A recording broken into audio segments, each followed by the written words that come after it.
Let's mic बयानबाजी। Let's mic बयानबाजी। आइए जानते हैं आज के कुछ अहम बयानों के बारे में। सबसे पहले बात बिहार के चुनाव की। झारखंड की मंत्री शिल्पा नेहा तिर्की ने बिहार के एग्जिट पोल को प्लांटेड बताया है। उन्होंने कहा कि केवल कुछ विश्वसनीय कंपनियां ही एग्जिट पोल रिपोर्ट जारी करती थीं, लेकिन अब बहुत सारी अनजान कंपनियां भी अपनी रिपोर्ट लेकर आ रही हैं। एग्जिट पोल में मैं बहुत ज़्यादा विश्वास नहीं कर रही हूँ, क्योंकि आज के दिन में ये सारे डेटा बहुत साइंटिफिक है नहीं। और कल आप देखेंगे जिस तरह से पहले क्या होता था कि किसी भी एग्जिट पोल में एक दो जो क्रेडेंशियल कंपनीज है वो सामने आके अपना रिपोर्ट देती थी।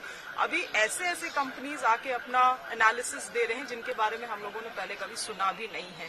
तो क्या ये प्लांटेड है, क्या ये एक नैरेटिव बिल्डिंग है, ये कह पाना मुश्किल है। हम लोग 14 तारीख के लिए इंतजार कर रहे हैं और जो गठबंधन की सरकार ने मेहनत और वादा किया है, मुझे लगता है निश्चित रूप से उसका फलाफल निकलेगा।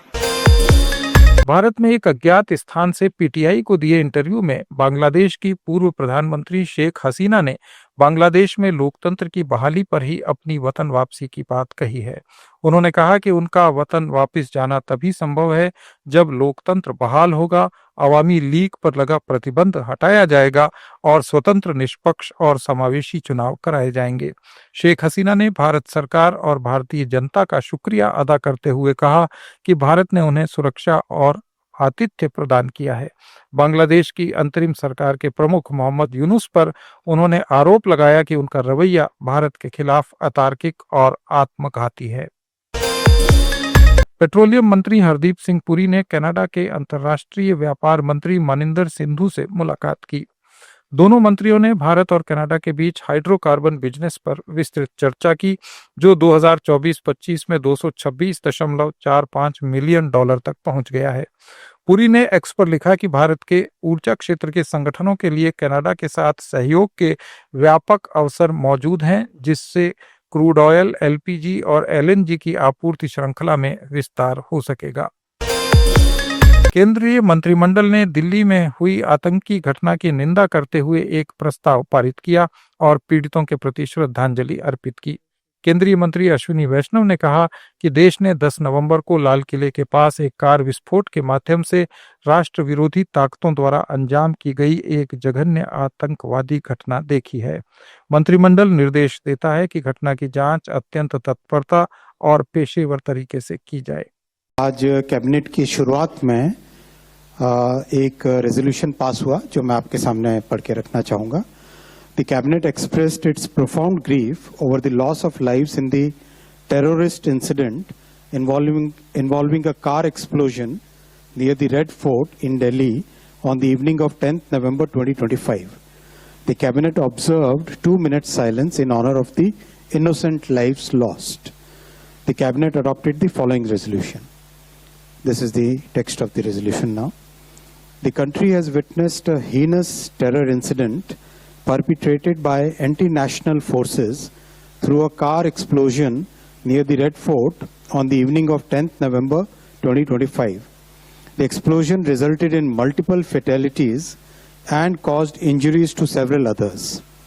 The cabinet pays its solemn respects to the victims of this senseless act of violence and conveys its heartfelt condolences to the bereaved families. The cabinet prays for the speedy recovery of all those injured and appreciates the prompt efforts of the medical personnel and emergency responders who have been providing. Karnataka में क्षेत्रीय असमानता और भेदभाव के आरोपों के बीच कांग्रेस विधायक बरमगोड़ा कागे ने उत्तर कर्नाटक को अलग राज्य बनाने की मांग उठाई है। उन्होंने राष्ट्रपति द्रौपदी मुर्मू और प्रधानमंत्री नरेंद्र मोदी को पत्र लिखकर कहा है कि उत्तर कर्नाटक के 15 जिलों के साथ लंबे समय से अन्याय और उपेक्षा हो रही है, जिसके कारण अब अलग राज्य की जरूरत महसूस हो रही है। कागे ने अपने पत्र में लिखा कि उत्तर कर्नाटक के विकास के नाम पर वर्षों से सिर्फ वादे किए गए हैं, जमीन पर कोई ठोस बदलाव नहीं हुआ। इन जिलों के लोगों को अब यह महसूस होने लगा है कि अलग राज्य बनने से ही उनका विकास संभव है।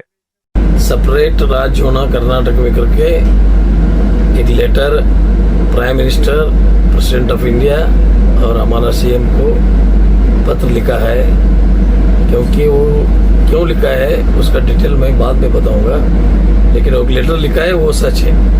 सर अभी दिसंबर में अधिवेशन चल रहा है, इस अधिवेशन में मैं क्यों वो सब खुलासा करूंगा, सब सब्जेक्ट जो है डिटेल में मैं असेंबली में उसको जो You will raise the question on assembly. Assembly और रेज द क्वेश्चन।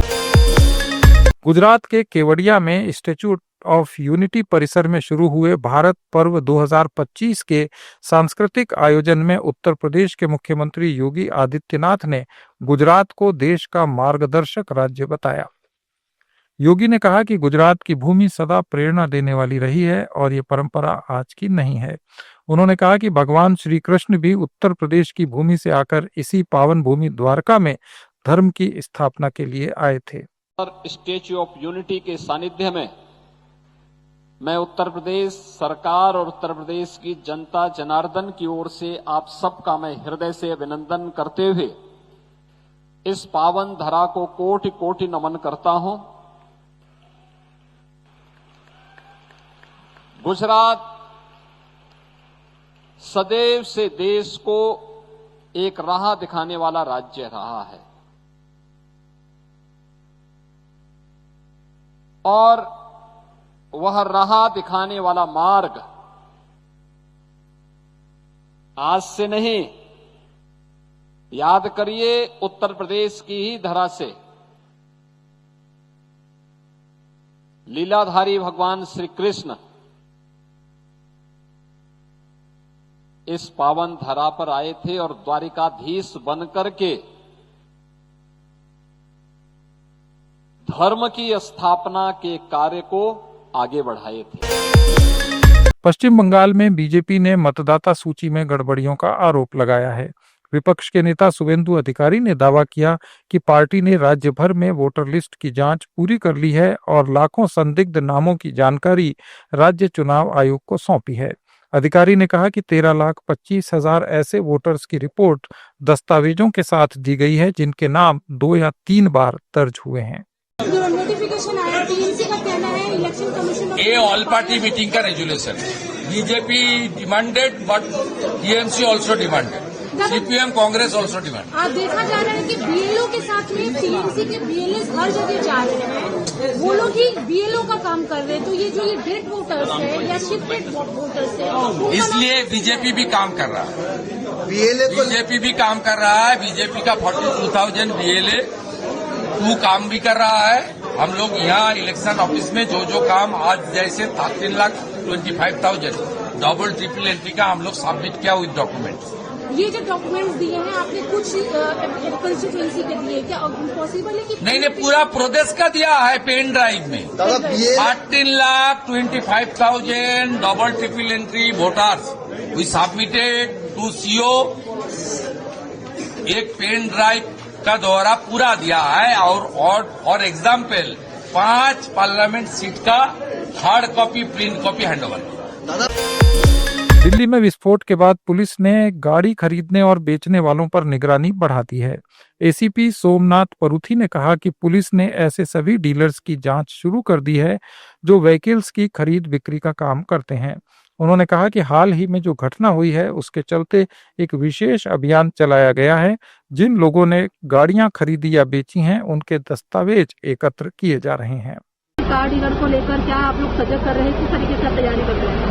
देखिए, हाल ही में जो घटना हुई है उसके चलते हम लोगों ने विशेष अभियान चलाया हुआ है, जिसमें जितने भी लोग गाड़ी खरीदने बेचने का काम करते हैं, क्या क्या गाड़ियां उन्होंने बेची खरीदी, कौन कौन लोग हैं जिन्होंने बेची, कौन कौन लोग हैं जिन्होंने खरीदी, उनके क्या क्या डॉक्यूमेंट्स वो रख रहे हैं, जो मैंडेटरी पुलिस की तरफ से डायरेक्शंस आती हैं उनकी कंप्लायंस हो रही है या नहीं हो रही है, इस सिलसिले में हम लगातार काम कर रहे हैं। आप लोगों ने अपने डीलर से बात करी तो डीलर की तरफ से क्या कॉपरेशन हो रहा है या क्या उनकी तरफ से चीजें आ रही है सामने? डीलर्स को लोकल थाने द्वारा ऑलरेडी सजग किया जा चुका था। इस घटना से पहले भी हमारे beat staff local level police station पर हम लोग ये काम करते रहते हैं, बट इस घटना के मद्देनजर हमने विशेष तौर पर सभी डीलर से रिक्वेस्ट की है कि गाड़ी खरीदते बेचते वक्त विशेष ध्यान रखें और ना सिर्फ खरीदने बेचते वक्त ध्यान रखें, कोई गाड़ी ऐसी जो हमें लगे कि सस्पेक्ट हो सकती है उनको भी लगे कि पुलिस को बताना चाहिए। इसके लिए भी हमने उनको सूचना दी है कि ऐसा नहीं कि गाड़ी आए संदिग्ध लगे और बेच दें। उनको भेजने से पहले पुलिस को बताना है, ये भी हमने उनको जागरूक किया। स्पोर्ट्स कार है, लाल रंग की है, इसे बताया तालिबान के डिप्टी इंटीरियर मिनिस्टर मुल्ला नजीब ने पाकिस्तान पर निशाना साधा। उन्होंने कहा कि पाकिस्तान चाहता था कि तालिबान का सुप्रीम नेता टीटीपी के खिलाफ फतवा जारी करे, लेकिन हमने साफ कह दिया कि हम आदेश देते हैं, फतवे नहीं देते।